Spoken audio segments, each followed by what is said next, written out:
Hi, and welcome to Serious About Sustainability, the podcast series brought to you by Mitsubishi Electric Ecodan, air source heat pump. I'm Russell Dean from Ecodan, and I'm here today with my guests, Clarke, Ecodan Ambassador, and Ben Freeman, Dore Woodman, founder. And what we're going to talk about today is heat pumps and the road to net zero. So welcome to you both, guys. It's great to have you on the podcast today. Pleasure. So, George, if I can start with you first, what's been your journey with renewable heating so far? How long have we got?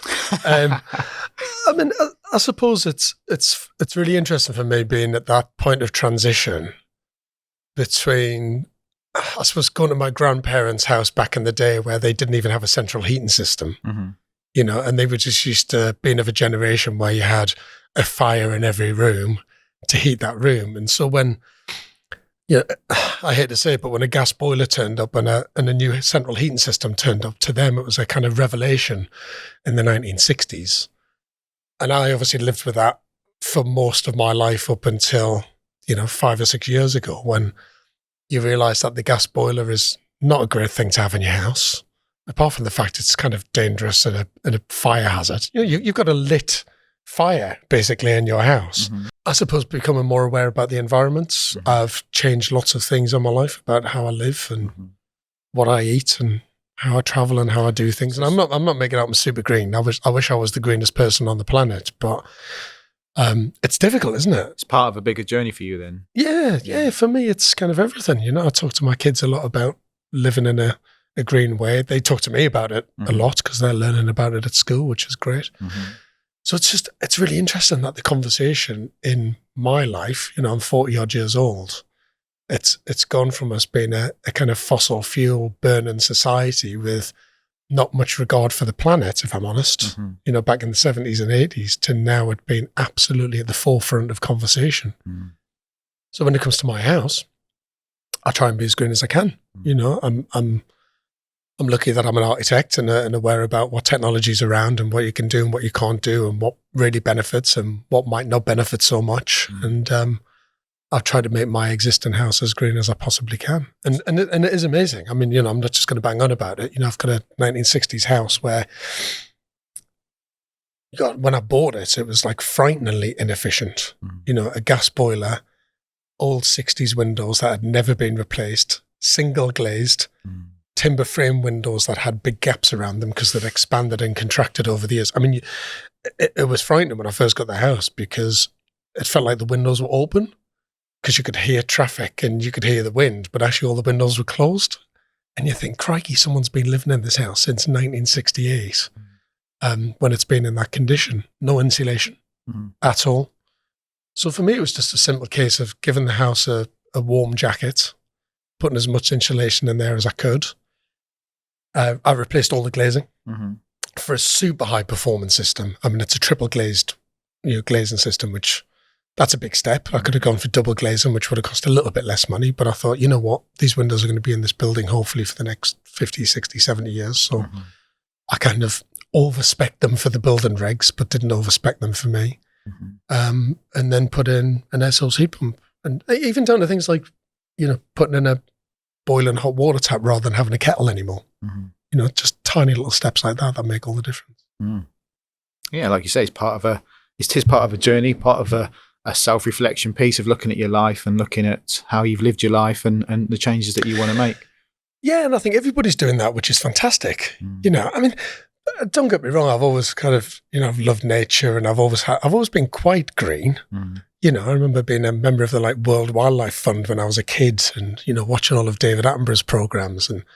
But even David Attenborough would say, when he started, it was about conservation, about protecting animals and protecting environments and species. I don't think he imagined he'd be having a conversation about protecting the human race, which is a much bigger, in some ways quite frightening, but a more fundamental thing, really. And then you've got Greta Thunberg, who's come along, who's, she's been amazing, really, at kind of grabbing the minds of the world stage, big businesses and big governments, to say you've got to do things differently. So I think we're at the beginning of quite a massive change, which in some ways I think is a really exciting one. You could say it's a frightening one as well when you look at the impact of global warming, but we've just had COP26, which was probably the biggest environmental event we've ever had in the world. It's what brings the globe together, isn't it? It's a common challenge, and there's not many topics that I could think of bring the world together to focus on one thing. Yeah, well, we have got one collective home, and that's planet Earth.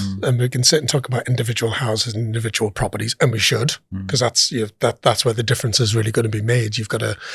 Everybody has to change the way they do things. But planet Earth is one collective home that needs to be saved, basically. Good. So, Ben, Dore Woodman, you guys have been installing heat pumps for a couple of years now. Talk to us about your journey on that road. Sure. I think it's probably not dissimilar to George. I didn't start off in any way really thinking about environmental issues. I have to be honest about that. I actually built a house. It was off gas. I had previous experience in another business that I have of dealing with companies that manufacture heat pumps with Ecodan, and we were visited by oil engineers, LPG, to look at what options we had to heat the house. And I think what really occurred to me was not just the lack of understanding of heat pumps, but actually the active. They're terrible. They don't work. Oil's the way. And I chose to go the heat pump route. Why was somebody saying oil's the way? Yeah, I just find that amazing. Because the industry is heavily guided by some very traditional types of characters who don't want to change. They know what they know. They don't want the process that's involved with heat pumps, and I think that it's just easier sometimes to stick with tradition rather than try something different. Yeah. And I suppose if they haven't been trained in the new technology, to them it's an alien thing. Yeah, and I think, but it wasn't just a case of don't use this, because it was disparaging of technology they didn't understand, actively trying to encourage me not to do it, when a well-insulated, self-built house in an off-gas area is the perfect opportunity to use a heat pump. So I engaged with an installer who's now a business partner of mine with Dore Woodman, who was passionate about the product, very knowledgeable, high quality, bright and quite young. And I'll be honest, at the beginning, I saw it as a business opportunity. I'd also had young children as well, so this has started to resonate a bit. And that's, but what I did notice was that he was forever on the phone trying to deal with process related questions regarding MCS, and I think that you could see he was struggling trying to cope with the administration and doing what are complicated installations. And I think we spoke quite a lot during it, and what occurred to me was renewables, heat pumps, particularly ground source, they're businesses. They're not, pop a box into the back of a van and go to site and put it in and forget about it. The people that tend to engage with heat pumps, they're quite well read. They do a lot of research. They ask a lot of questions. And I think that, you need back office support, and you need high quality engineers, and we need to, and that obviously comes on to the question of training. So, but over the this is our third year, we're coming up to the end of our third year, and you can't help now but start to but buy into it. So have become the boring person that people would say that now talks about environmental and now talks about net zero, that looks at your kids and thinks that we have a responsibility. It's not our kids' kids. It's our kids. It's now. So, So I've, and I think some people look at me when they, in the businesses who've known me for many years and think, what's happened to him? But I think what's really amazed me, and the calls we have that come in from people, and it tends to fall into two categories: those who need heat pumps, planning, off gas, and those who want. And some of the phone calls we get from people of all generations who want a heat pump to do their bit. I never realized these people really existed, but we hear from them every single day. It's interesting what you say. I think we're all of a similar age, but our children drive our thought processes with what we have to do or what we should do. And I think I've always been really proud to say to my daughter about what I do with heat pumps and renewables, and just to be able to look her in the eye and say that I did my bit. It's been a real big driver for me, and I can see that with you guys now. It's the same thing. Yeah, you just look at the rate of change over the last couple of 100 years. It's staggering, really, where we've been an enormous global fossil fuel guzzling planet where we burn stuff, lots of stuff. And really just 150, 160 years later, which sounds like a long time, but in the history of the planet, it's not. We've gone, hang on a minute, it's causing too much damage. And we've got to be green, but also kind of embrace clean technology and not have kind of dirty fossil fuel burning technology. And it's a big shift, You think about the building game. The house I was brought up in, which was a kind of late 60s house, early 70s house, no insulation in there. Nothing. Absolutely not. And we had a cavity wall, amazingly. That was the new technology, put in an air gap in the wall. It wasn't insulated. So you think in the 1960s and 70s, we were building a staggering number of uninsulated buildings. Well, now we would regard that as being absolutely insane. You want to make them super warm, give them a big thick jacket. And now what we're saying is, right, we've given them a big thick jacket and we've been burning gas and coal and everything else to heat them. We need to do that differently. And I think that's really exciting. It's interesting because, Ben, you said something. So when you're engaging with your customers, I think that the point you were making, you're dealing with the educated buyer, aren't you? You're dealing with people who have done all the research first before they come to you. Is that what you were saying? Yeah, I think if you look at the self-build fraternity, they're investing a lot of money. They micromanage their projects. They handpick their trades. And I definitely say that we could have 15, 20 conversations and emails before we've even got started. And they tend to know U values of glazing, and they've researched, insulation and they've researched underfloor heating systems.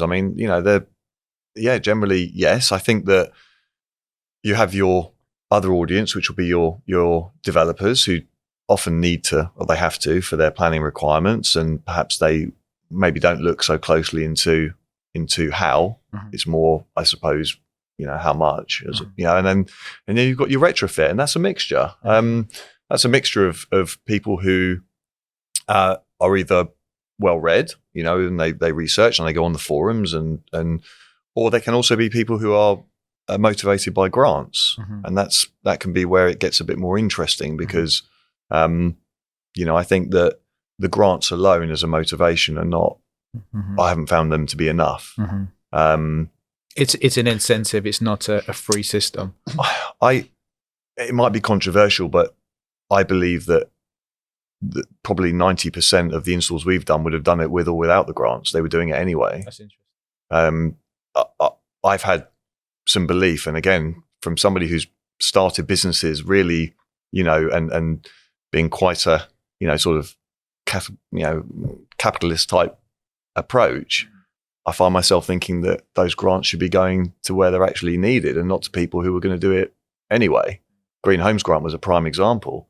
I would say that all the installs we had penciled in for the next 6 months all then took advantage of the Green Homes Grant. They were doing it anyway. So if you look at the boiler upgrade scheme is the funding available will do 90,000 heat pumps. So when you look at the scale of 2028, the prediction is we'll do 600,000. You think, well, 90,000, that's not going to cover it. And I think that touched on some of the things you said, that people would have done it without that grant. But also, if you look at how much the government are investing in low-income households or some social housing, I think there's £3.9 billion available for that. So what I can see there is the strategy there is to invest in those low-income households to get them up to an efficient home with an efficient heating system. And that for me is preparing that bank of homes ready for the transition in fuel prices, because I think it's a dangerous thing now to put gas up or to move that levies over to gas now, because that would potentially force a lot of people into fuel poverty. But if we can do that big piece of work now with the low income households and move them over to an efficient home and an efficient heat system, we can then transition the fuel prices and rebalance the fuel prices. Yeah, for sure. I mean, there's a lot of talk about, well, increased gas prices, but there are a lot of people who can barely afford the gas prices as they are. Yeah. And you're absolutely right. And, people shouldn't have to worry about being warm or being able to feed themselves. Not, in the Western world. So I think, you really kind of look at things from a perspective of the boiler upgrade scheme will help. It's a capital upfront payment. The RHI is over 7 years, which, and I would say a lot more open to misinformation. So promising RHI figures that are so much higher than they actually are, whereas this is a one sum, it can't be confused. We hope the process is simple. The Green Homes Grant was not. We've been into houses where we put in a system for the Green Homes Grant. It was the full £10,000. They didn't have any money. They had 2 children. They were showering with one electric shower and filling a bath with an electric shower, and they were heating with coal in the southeast. Nuts. It is, but they simply don't have the money to. But what's critical when we start looking at that element of the market is we have to be focusing on education, because they have to understand how it works and how to use it. But also, we really need to be making sure as well that systems are designed correctly, installed correctly, set up correctly, because otherwise the costs to run them are going to be the issue. Yeah. It's interesting because the government have made announcements about, new build housing in the new build industry.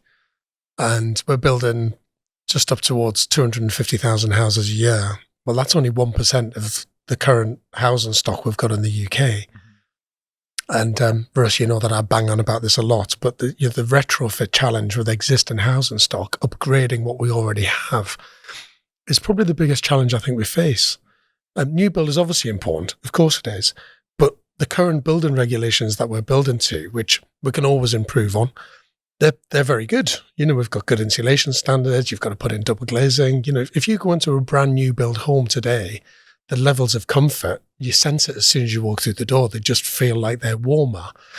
And the amount of heat that's needed to warm those spaces is relatively small.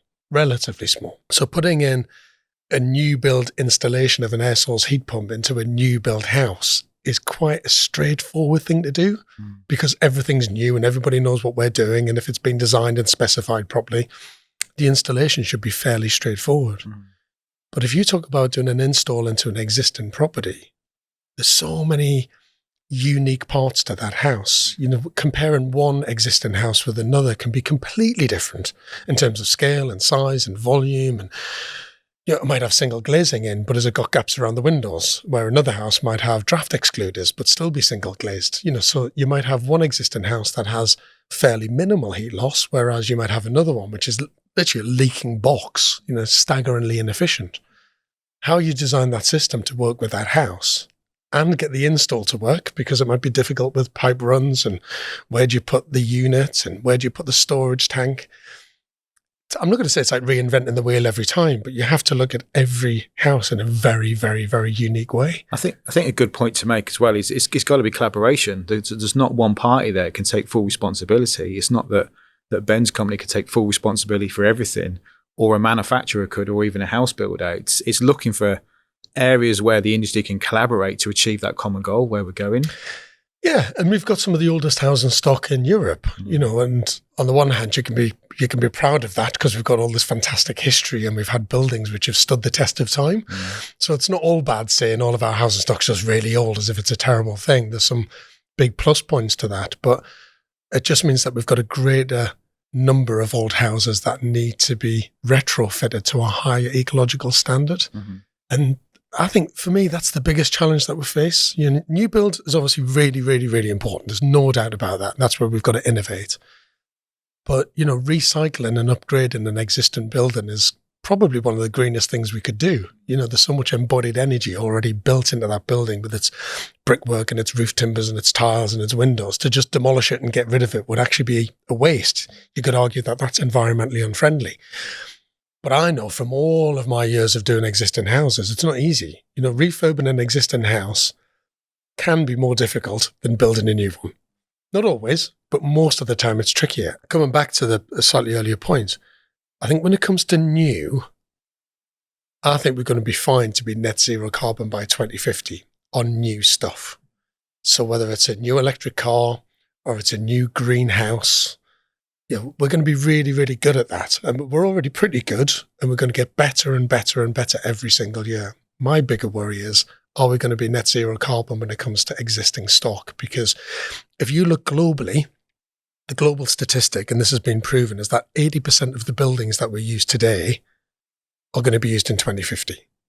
So when you look at every single building in the world, and that's everything from housing to commercial to everything, 80% of the buildings we've got today are still going to be used in 2050. There's only going to be 20% new stuff. Now that 20% I think will make super green and will be fantastic at it. It's the existing 80% that I worry about. It's a good point. What mechanisms do you think that the government could put in place for that 80%? Well, the government needs a long-term, proper long-term, credible strategy that's backed by the Treasury, and backed by everybody in government. In some ways, it's like a kind of cross-party consensus you want where everybody signs up to it. I mean, I've said this about housing, rather than just constantly changing housing policy from one government to the next and new announcements every few months, never mind with every changing government. The industry it jumps from pillar to post. George Osborne and David Cameron announced back in 2011 that every single house from 2016 was going to be net zero carbon. And they pulled it like 6 months, 7 months before it was meant to be brought into legislation. And they pulled it because they just thought the industry weren't ready. And maybe it was from pressure from the big house builders as well. But even in fairness to the big house builders, they were disappointed that had been pulled. Some of them said, it's a real step back. Now, I think that's probably come from Treasury as well, and Treasury is the most powerful thing in government because at the end of the day, it all comes down to money. So the government needs to come up with for me, at least a 30-year strategy. It should be a 70, 80-year strategy about how we're going to retain existing buildings that are worth keeping, because some aren't. Of course we should demolish them. Of course we should. Some are just completely financially unviable. But come up with a proper long-term strategy about how we're going to financially make it all stack up for UK GDP to make our existing buildings super green. Now, if you just look at a 5-year strategy or a 10-year strategy, you're never going to do it. You're never, ever, ever going to do it. But if you've got a vision for where the UK should be in 30, 40, 50 years' time, then financially, I think you can make it stack up because you're spreading the money over a longer period of time. If you want to build a really top-notch, super green house, of course it's going to cost you money than building something which is a kind of fossil fuel, less greenhouse. It's just obvious. I mean, that comes down to quality at the end of the day. You go out and buy a really high quality car, it's going to cost you more money than a low quality car. Fact.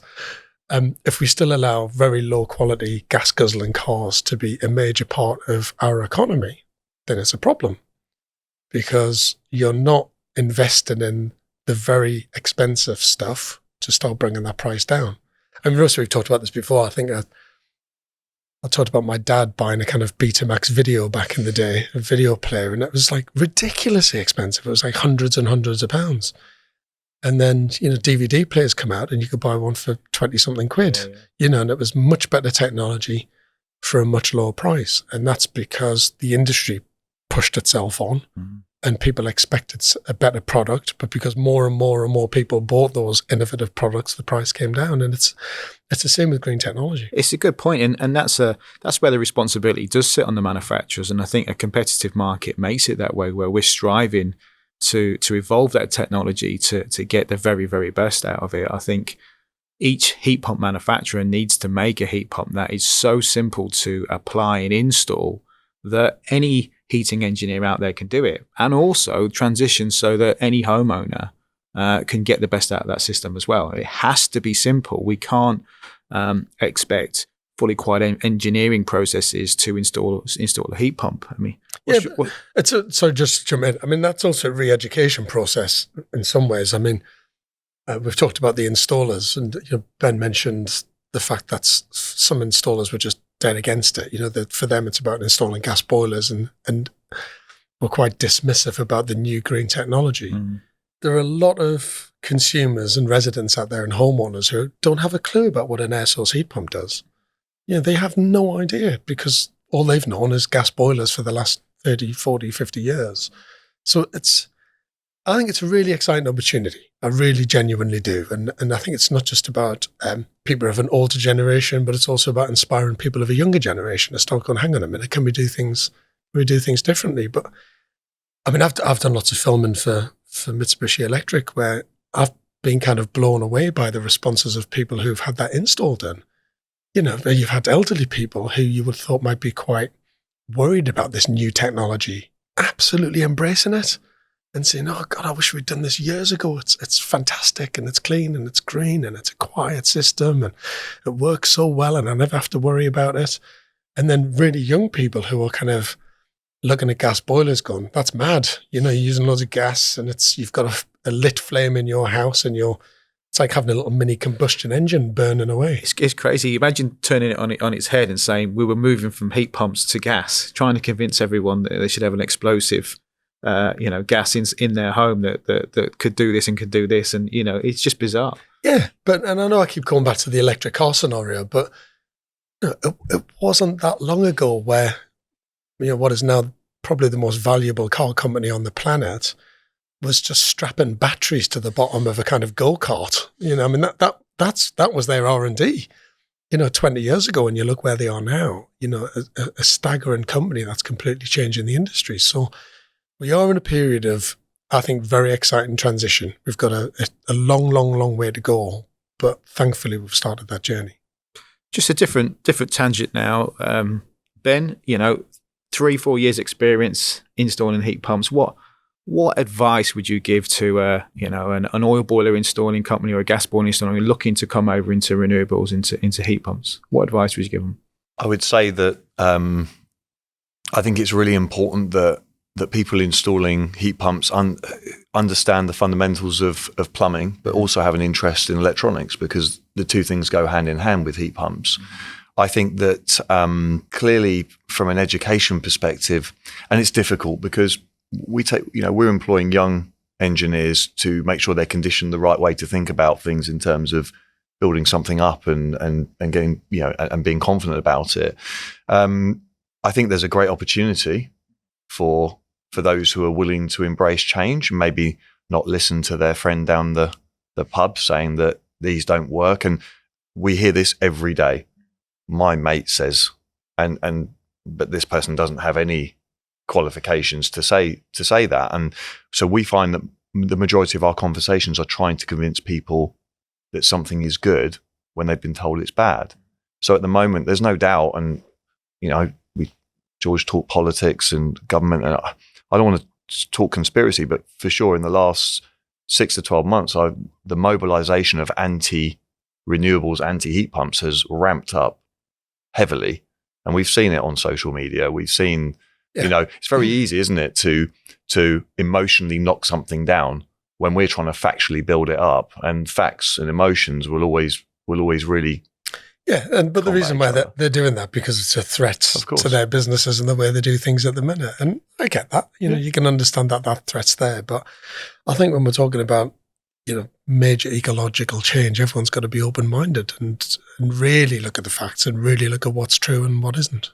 So to answer the question, Russell, I think go and learn about it before you dismiss it because somebody who knows somebody has told you it's not good.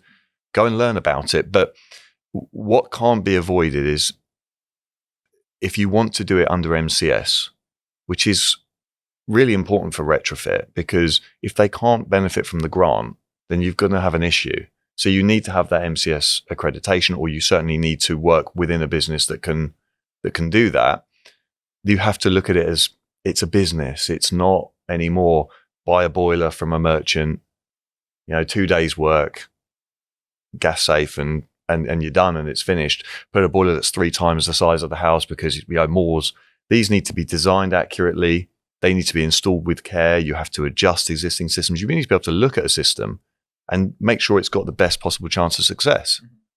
How can you do it in the way that will protect the homeowner, both in terms of their cost and in terms of the upheaval in their homes? So I think go and educate yourself and learn about it for yourself rather than listening to what other people say. Yeah, and it's interesting because Ben's talked about the kind of financial side. Things are driven by money. That's the way the world works. If you can't afford to do something, you can't afford to do it. And that's where the government stepping in can hopefully help people do something which financially might be a bit of a struggle for them. But I also think there's a kind of cultural shift that we need to just do the right thing.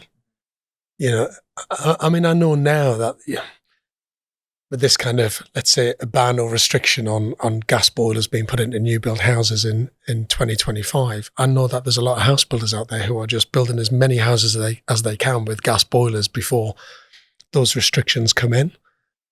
And you kind of think, come on, guys, like, is that really the right thing to be doing? The reason why this change is happening is because we know burning fossil fuels isn't the right thing to do. So just you building as many houses as you can before legislation changes to just get that cheaper, dirtier bit of technology into a house, is that really to the benefit not just of that homeowner, but also the planet? And I know people talk about the big house builders kind of are worried about spending a bit of extra money on that green technology. But for me, that's about changing the message about what they're selling to people. By saying you are buying, it's in some ways it's like a USP, isn't it? They should be saying, do you know what? We could have put in a gas guzzling boiler, which is all dirty technology, but we as a company have taken the step to put in this cleaner, greener technology.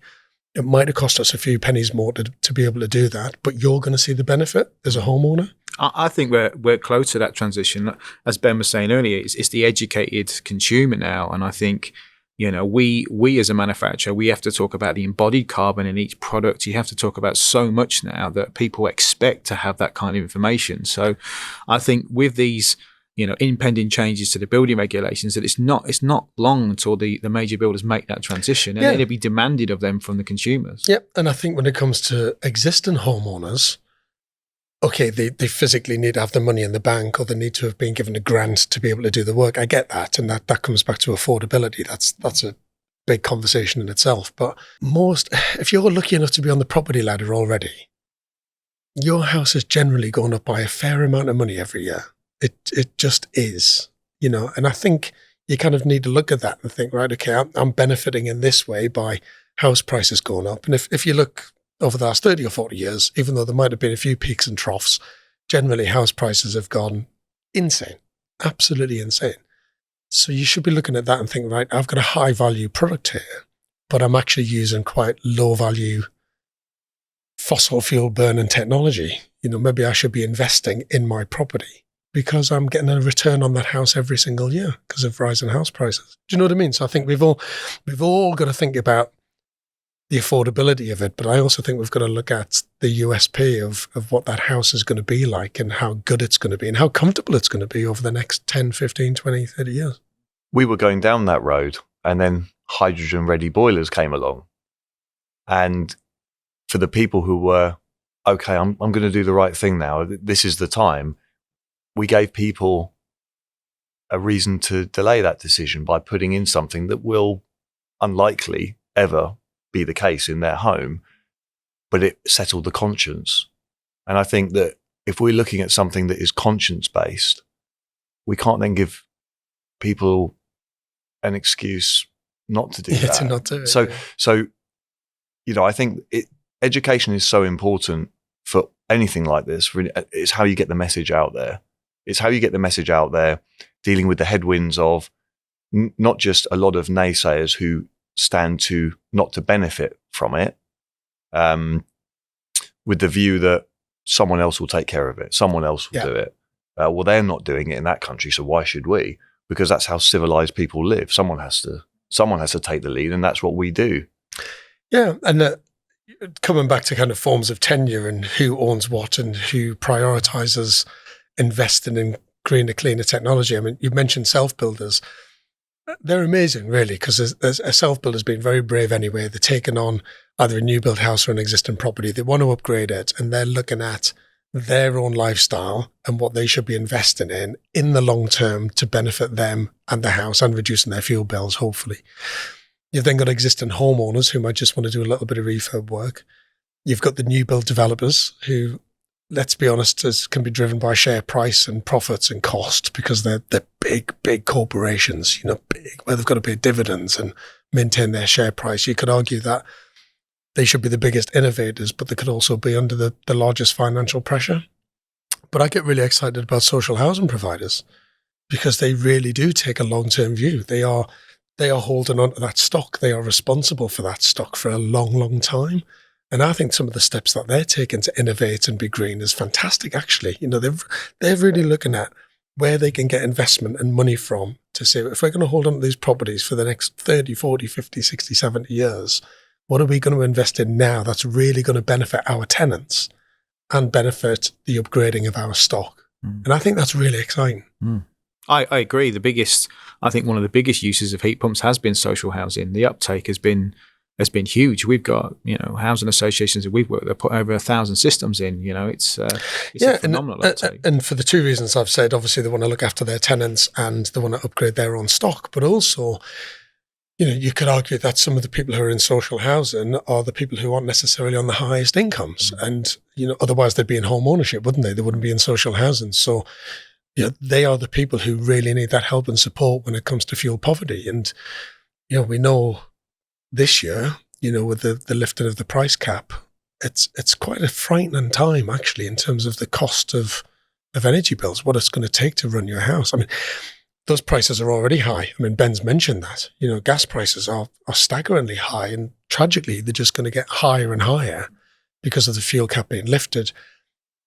And for lots of other reasons out there, lots of other global reasons out there that are going to affect it. And the less that we have of it, the more expensive it's going to be anyway in the long term. So, all of these things need to be taken into account. I mean, Ben mentioned about people having to decide whether to heat or eat, heat their homes or eat food.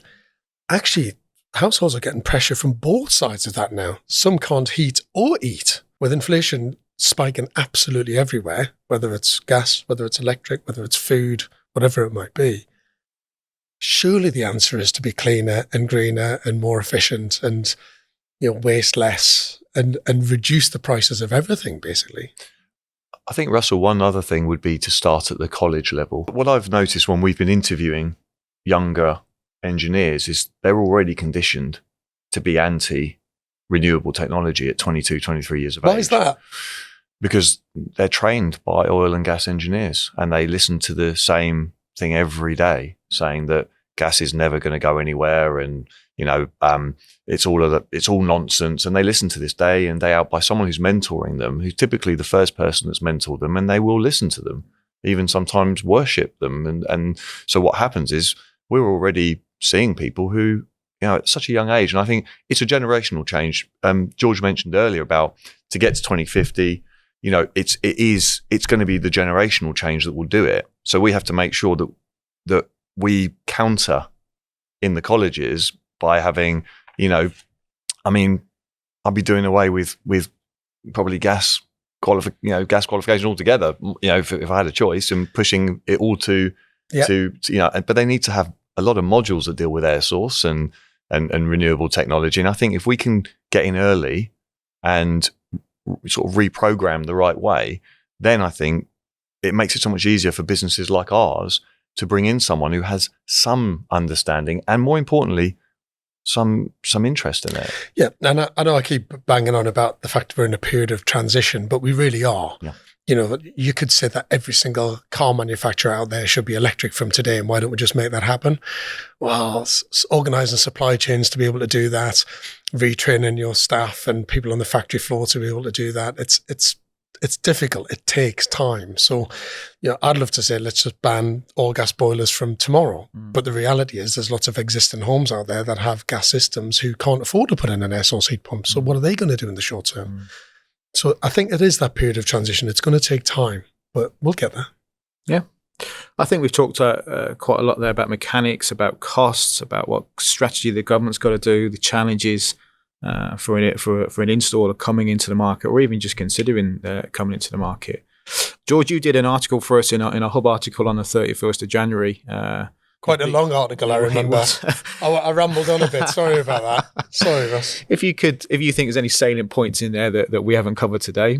We've covered a lot of it already. Re-education is a big deal. Ben's just mentioned that.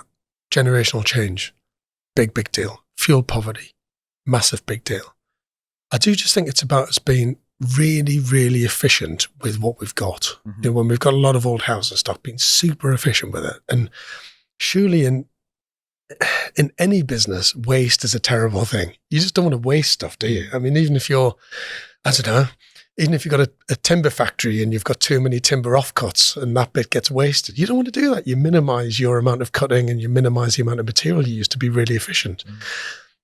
Now, being efficient is just good for UK industry, basically. I think being efficient when it comes to specifying things, installing things, building things, manufacturing things, all of that is part of us being a more sustainable economy. And we can talk about saving the planet, and we should, because it's really, really, really important, and it is happening.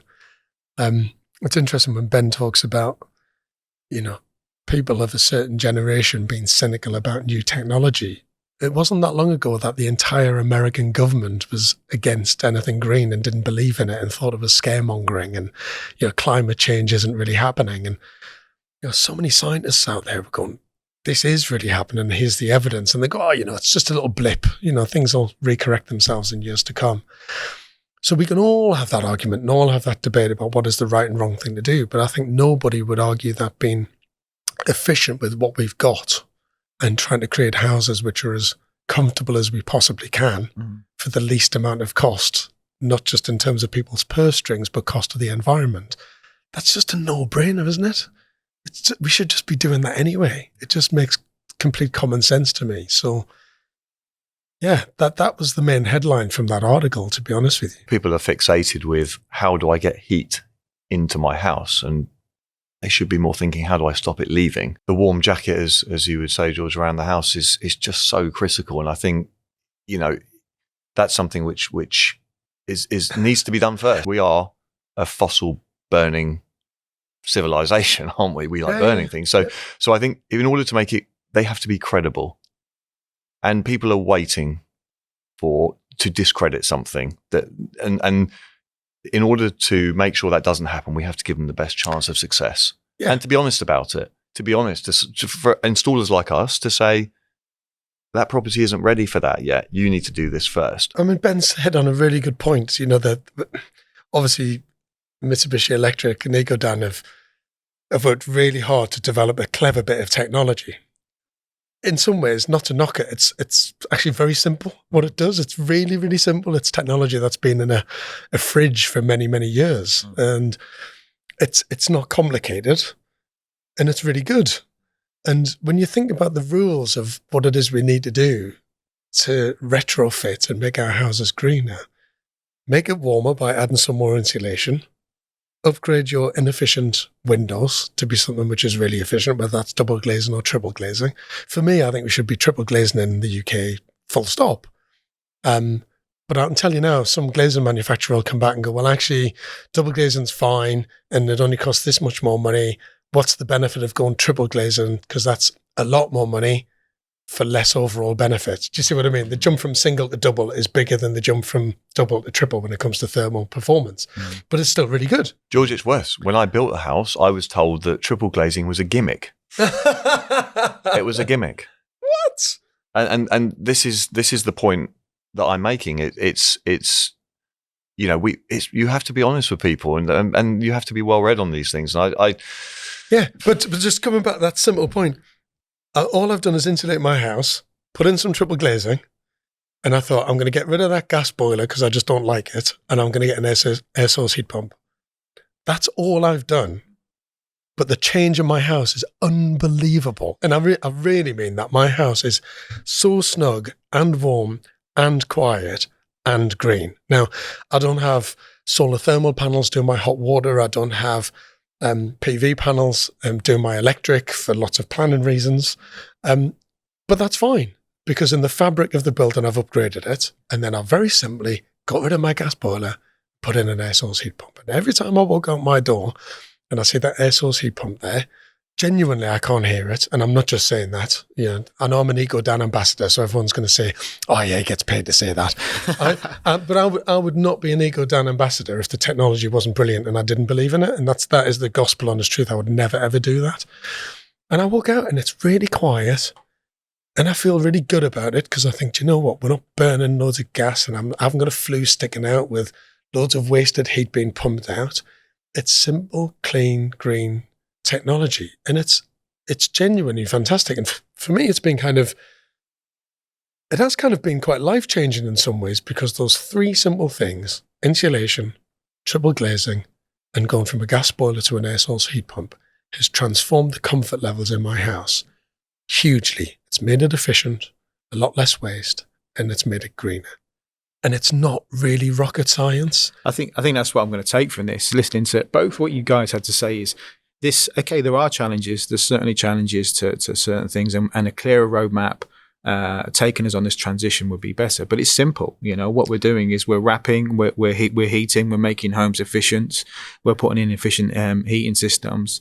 There's collaboration required from all areas of the market or construction to make that happen, from architects, developers, installers, manufacturers, even service and maintenance providers, and we touched on utilities as well. So I think there's a need for collaboration. But that makes it sound really complicated as well, because we're really good in our industry at making things sound more complicated than it needs to be. And we start going, oh, well, how's that going to work? And how's that going to be funded? And how's that going to do? Yeah, at the end of the day, we're talking about people living in homes that we can do three things to that can make a big difference. I think the age we're in now, collaboration is business. So rather than someone trying to monopolize one particular area, we're all keen to open up our APIs of our technology to talk to someone else's technology. So I certainly see it talking to other people that can provide, because a heat pump isn't the silver bullet. There's other, there's photovoltaics, there's batteries, there's heat storage, there's so many things that you could use. And I see collaboration across all those manufacturers where we're saying, yep, you can talk to my machine, I can talk to you, and we're all, having conversations and open and honest conversations about how we can help each other. Yeah, and the more people that install green technologies, the more aware their friends and family become of it. My kids are. I mean, my kids now walk out of the door of my house and they're in my garden. There's an air source heat pump. And, when it arrived and it was installed, my kids were, Dad, what's that? And then you talk them through it and you explain why I've put it in, and you can just see them thinking, that makes complete sense. There's no way that my kids in years to come are going to have a house with a gas boiler. I guarantee it. They just won't, because I've been banging on about it so much that they shouldn't really. But we need that, George. The way for this to work is we need people with reach to the person watching the telly or listening to to their radio in their car. We have to be talking about it, because right now there's always a distraction. There's always something happening that pushes this agenda to the back. So, for example, we were talking green, but really COVID was the driver behind that. Let's stimulate and let's get people working, spending money, and all the things. That was, I think, the real motivation behind that. And before that, we had Brexit, which is ironic because that's led to a lot of supply chain issues and prices have gone up. And now all of a sudden, so we know. And now, of course, we've got other things that are happening. And so there's always an excuse. There's always something which is deflecting the attention. And so we have to keep message on point. Yeah. And I think that message has got to be really, really honest and very clear, really, really honest. And if certain things don't work in the construction industry, I'll shout and I'll say, we're trying to do this, but it doesn't work that well. Which is why we need to be consistent with that messaging, isn't it? Just keep not banging on, but keep repeating what it is, the benefits of technology, but, not about one piece of technology, heat pumps, but like you keep saying, efficiency. That's what we need to be striving for. And that's what's going to get us to road net zero. Hopefully. Yeah. Guys, really, really appreciate your thoughts there. We covered a lot of topics there. Really, really interesting conversation and debate, and good to see your point of view. And there you have it, guys. That is our take on heat pumps, the road to net zero. I want to say huge thanks to George and to Ben. Thanks for your time today. Pleasure. It's been a great chat. Thanks for watching. Until next time, thank you, guys. Goodbye.